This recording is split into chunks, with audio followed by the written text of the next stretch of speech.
have James from Louisiana right now. His note is, how can we discern straightforward facts versus metaphors in the Bible when discussing things with theists? So I'll ask you, James, him from Louisiana, did I have your question right?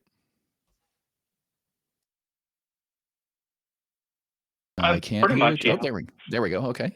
Hi, James. So pretty much, yeah. Do you want to expand on that question? Hi. Sure. Yeah. So yeah, I am an atheist, and sometimes I do end up having discussions with some theists that I know.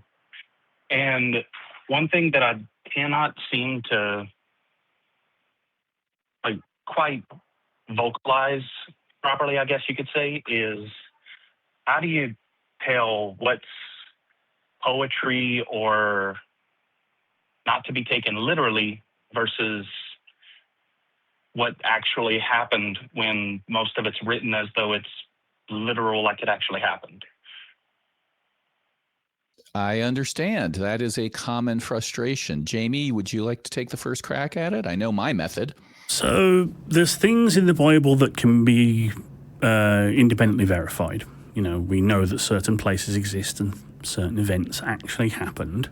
But anything that can't be verified, we have to take as just a story. I would always proportion my belief that the thing actually happened as to how much evidence we have outside of the Bible for it. The only other problem is that, oh no, it's just a metaphor, trust me, bro, is honestly one of the most frustrating tactics that are used by theists when you start pointing out things in the Bible that are either contradictory or immoral or just generally heinous. Like the amount of people that say that the scourging of the what were the ones? Pick a genocide, basically, in the Bible. No, that's just metaphor. That didn't actually happen. Or the plagues of Egypt, they were just metaphors. They will conveniently make things that, if they actually happened and were ordered by the all-powerful ruler of the universe, would have been horrifically monstrous. And you say, nah, that's just a metaphor, mate. But then when it's a man shall not lie with another man, and they really want to push their homophobic agenda, no, that's literal, and that's not a metaphor, that's absolutely literal. And we have a set of moving goalposts here on the set for a reason, because they keep moving them goalposts, unfortunately. What do you think, CE? I think that's a great take. I always struggle with this, to be honest, James, because I was not raised in a religious household. We had some exposure, but during my youth, I just assumed there was some sort of instructions, some division between the stories, the metaphors, and the truth. And as you have recognized, there isn't. So what I do when I'm talking with people, if they claim that X is a metaphor, right? And it comes up commonly because one of my favorite topics is the efficacy of intercessory prayer. So intercessory prayer is when you're asking God to intercede with something on your behalf. So commonly it's like, okay, my father is in the hospital with a heart attack. Please make him better, right? So the power of prayer. And when people talk about that, they know that it doesn't work. Like all the studies show that the prayer is ineffective. The Templeton Foundation put on the giant prayer study. If you Google the Great Prayer Study, Templeton Foundation, very religious organization, the biggest study of the power of prayer in the world, in the history. Prayer is no different than placebo. And in fact, if you're aware you're being prayed for, you actually statistically might have a worse health outcome. So people tend to know this. So when you point at the Bible where it says something like, verily, verily, where two or more of you are together in my name, anything is possible through prayer. Or if you truly believe and you want to move a mountain, you can move the mountain. Anything you ask for in prayer, if you believe it, will be given to you. All of these phrases, they will say, that's just a metaphor, that's just that's just poetry, as you said. But then I go back to, okay, so why is he saying verily, verily? If you Google verily, verily in the Bible, you see a lot of apologetics trying to get away from that. They will either embrace it and say, when Jesus says verily, or when the writers say verily, they mean truly, truly, verily, verily, verily. But some of them will say, well, it's a form of amen. They're trying to say amen before the statement to sort of just put their stamp on it, but it doesn't mean truly, sort of try to back off. And then you go to other verses that say, verily, verily, the only way you can be saved is through Christ. And well, in that case, verily, verily means true. So you have to take the time and put in the effort to walk them around through these passages and ask them, how do you tell what the difference is? And what you will end up with is, oh, it's metaphor if it's easily disprovable under today's standards. And if it's not, then it's literally true. That's pretty much what the rule is. Is that what you've experienced, James? Yeah, so I've called in on a TikTok live about why I don't believe in Catholicism or something. Mm-hmm. And basically they said, why don't you believe? And I said, there's almost no scientific accuracies, listed in the Bible. And I brought up the creation story, plants before the sun and moon that being the same size in our atmosphere, and our atmosphere has a solid dome to keep the waters out, and all of that. And they said, well, you can't take that literally. That's just poetry. And I know it's from an ancient Zoroastrianism, creation myth and stuff, and it was pretty much just piggybacked. But, your book claims it to be true. There's no disclaimer saying, hey, this is just allegory for some greater meaning or something. It's pretty much intended to be, this is the cause of why everything is. And it's patently false and untrue. And, I couldn't seem to verbalize how to show that he was just doing all these intricate dances to get out of, admitting that he was wrong. I would recommend doing the, explain this to me like I'm 5. Dance, where they start using, oh, that's just a metaphor. That part that I don't like or is obviously false is a metaphor or poetic. And then you can say, oh, okay, I'm sorry, I didn't realize there was a way that God had instructed us how to differentiate between metaphor and poetry and literal assertions of fact in the Bible, because the Bible asserts facts all over the place. They asserted that miracles happen. They assert that, you're going to go to hell if you don't believe and accept it in Jesus Christ in various forms. They assert that it's okay to own slaves. They assert all sorts of things.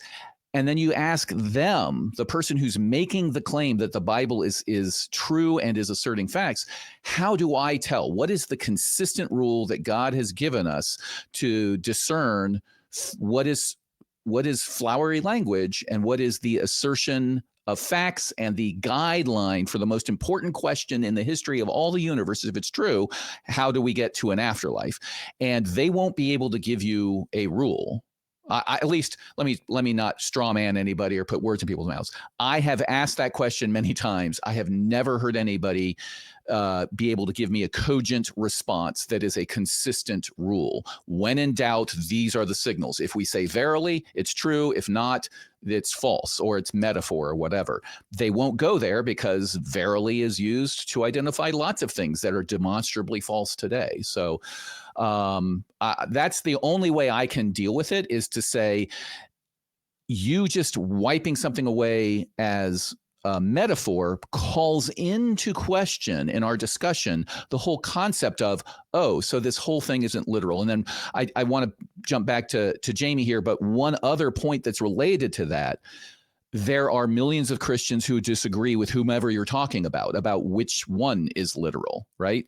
I could cite the Westover Baptist Church folks whose one the one thing I applaud them for is taking the fewest liberties with interpreting the Bible. They just say the Bible is literally true, and they go from there, and they end up as being racist, misogynistic, really awful people. But they don't do what your people are doing. It's like, well, that's obviously false, so I'm going to call it metaphor. They don't do that. They say, no, it's literally true, and you only think it's false because you're being deceived by by Satan or something like that. So that's another tactic you can use. It's like, well, what do you say to Christians who disagree with you about whether this is literally true or not? Anything to add there, Jamie?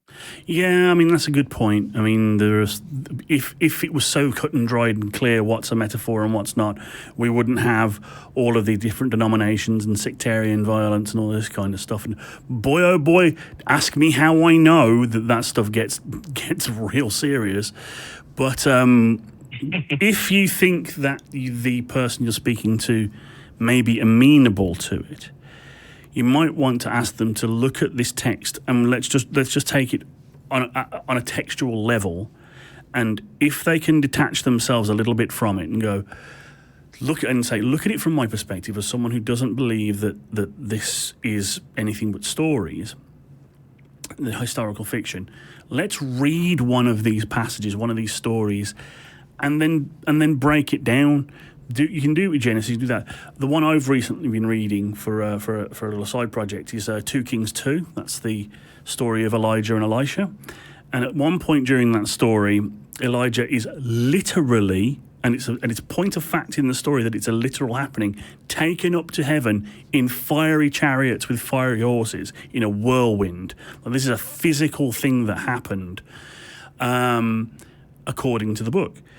And you say, well, try and see it from my perspective, where I'm reading that an old man was taken up literally, physically, in a whirlwind on a flaming chariot pulled by a flaming horse. Now, how do I know that that's not a literal thing? How do I know it's a metaphor? Can you break that down for me? Can you not see how wild that sounds and how unbelievable it is to someone who doesn't have a presupposition that everything in this book is either true or a metaphor for something else that's true? That's an excellent point. What are your thoughts there, James? Okay. Yeah, that makes sense. Yeah.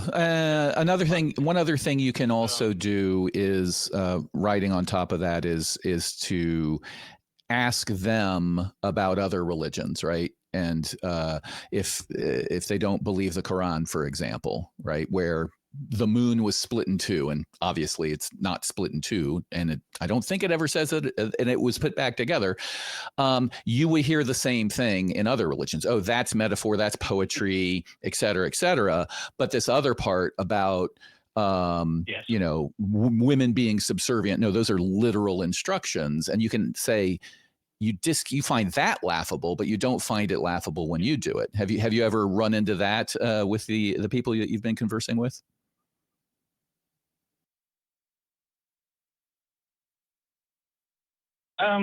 Not really. A lot of them, they just pretty much ask me for my, opinions and stuff, and they may chime in every now and then. But I'm not much of a debater, talker, or whatever.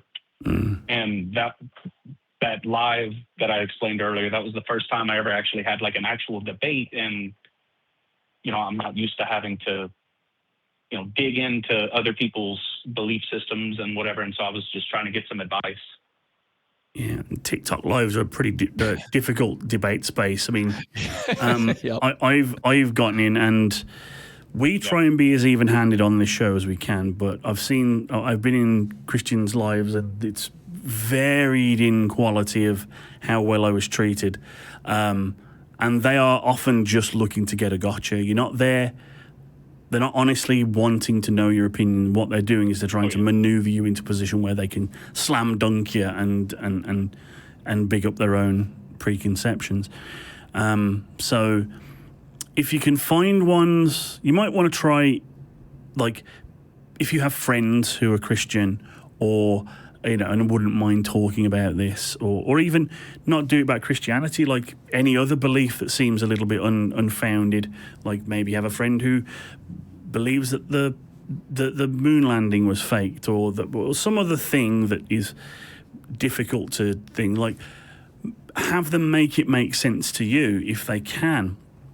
And especially when it comes to things like interpreting religious texts, as Graham was saying, as cross-examiner was saying, do a textual, like, right, we'll leave the Bible alone.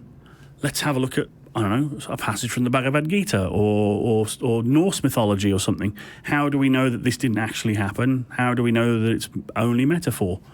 Let's go on this journey together, shall we?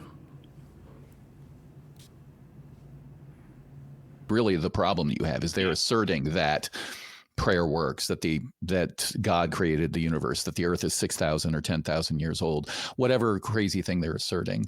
And if you're not comfortable engaging in, logical syllogisms and things like that, you can always take the Socratic approach of just asking questions. People will tend to engage with you if you ask sincere questions. And if they say, well, why aren't you answering? You're like, I'll answer any question you have, but I don't know what I believe. That's why I'm talking to you. Could you please explain to me why or how X? And then just have them do it. And then think of, okay, the part that doesn't make sense, and then say, oh, okay, well, what about ABC? And just hear what they say. And sometimes that can cause them to end up going in a circle. I will point you, my favorite one to go at with this is Matthew 21. I think it's 21. Let me check. Yeah, Matthew 21, verse 21. So 21. And I'll read it to you, and you'll see what I'm talking about here. Jesus replied, quote, truly, so I'm looking at the NIV, so it'll be verily in the King James. Truly, there's that signifier. I tell you, if you have the faith and do not doubt, not only can you do what was done to the fig tree, he did some stuff to the fig tree because he didn't like the fact that it didn't give him figs, but you can also say this to the mountain, go throw yourself into the sea, quote, quote, and it will be done. If you believe, you will receive whatever you ask for in prayer. So, first you ask him, do you truly believe? Then hit him with this. Say, well, could you please explain Matthew 21 to me, where Jesus not only says that prayer works, but that if you believe it will be done, you can make a mountain go into the sea. And not only does he say that, he says truly before it. What's the point of saying truly if it's not true? Are you calling Jesus a liar? Yeah. So that's what I tend to do. What are your thoughts, James, before we move on?